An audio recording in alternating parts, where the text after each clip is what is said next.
Ako ti neko kaže, tvoj život ima plan, postoji plan duše, a ti si danas u razmišljanju kako ćeš platiti račune, ta rečenica zvuči uvredljivo. Jer kad je strah u tijelu, kad nema sigurnosti, kad si iscrpljen, priča o planu duše uopće ne zvuči uzvišeno. Zvuči miljama daleko.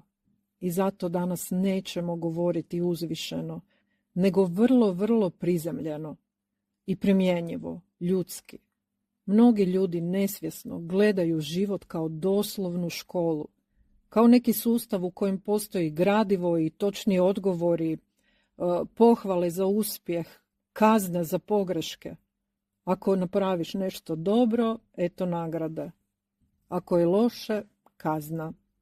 Ali modeli svijesti o kojima govori i Dolores Cannon ne opisuju život na taj način, jer nema učitelja koji dijeli jedinice i nema duhovne kaznene klupe.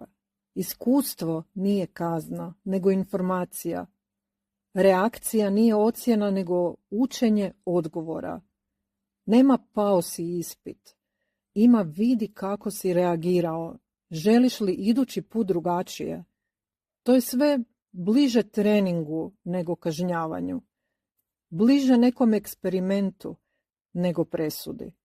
Ideju da život nije slučajan, detaljno istraživala Dolores Cannon.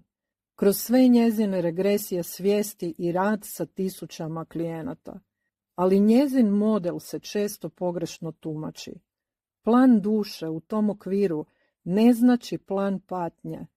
Ne znači da je netko unaprijed odredio svoju bol.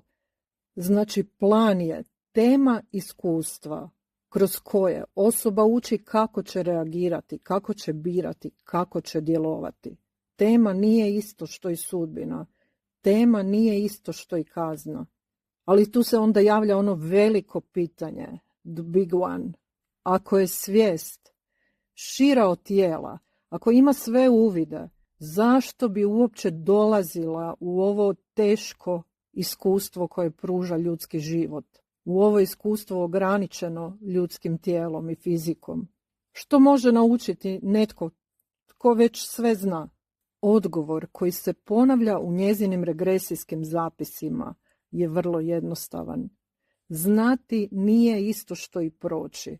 Razumjeti hrabrost nije isto što i biti hrabar dok drhtiš, dok osjetiš da ti se ruke i noge tresu.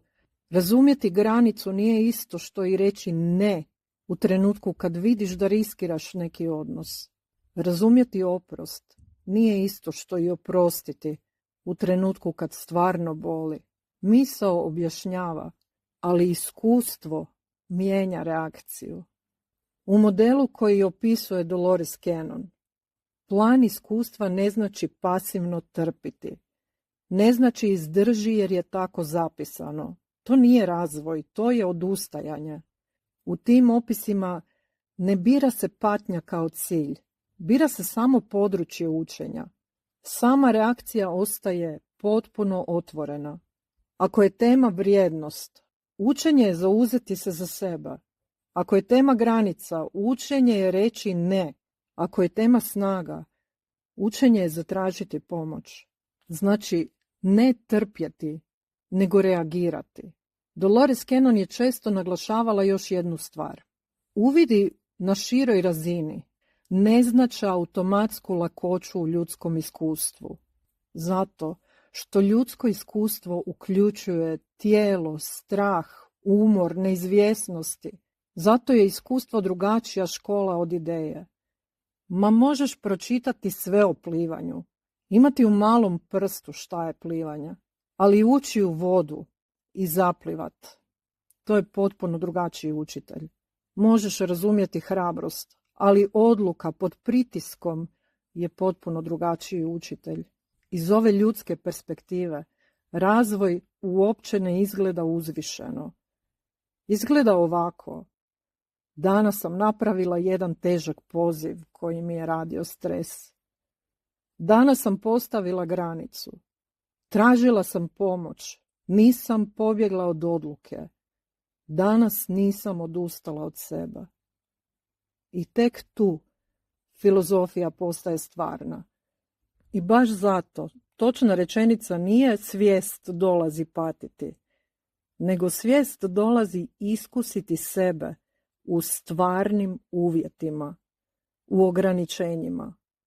Ne kao kaznu, nego kao provjeru u praksi, ne u ideji, nego u stvarnoj reakciji. I ako ti je sada teško, ne moraš prihvaćati veliku sliku, ne moraš niti razumjeti plan, ne moraš vjerovati modelima. Dovoljno je napraviti jedan stabilan korak.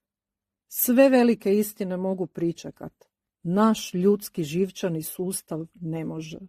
U učenjima svijesti razvoj nije mit, ali se sigurno ne mjeri količinom boli koju si izdržao, nego brojem puta kad si se vratila sebi i napravila sljedeći stvaran korak.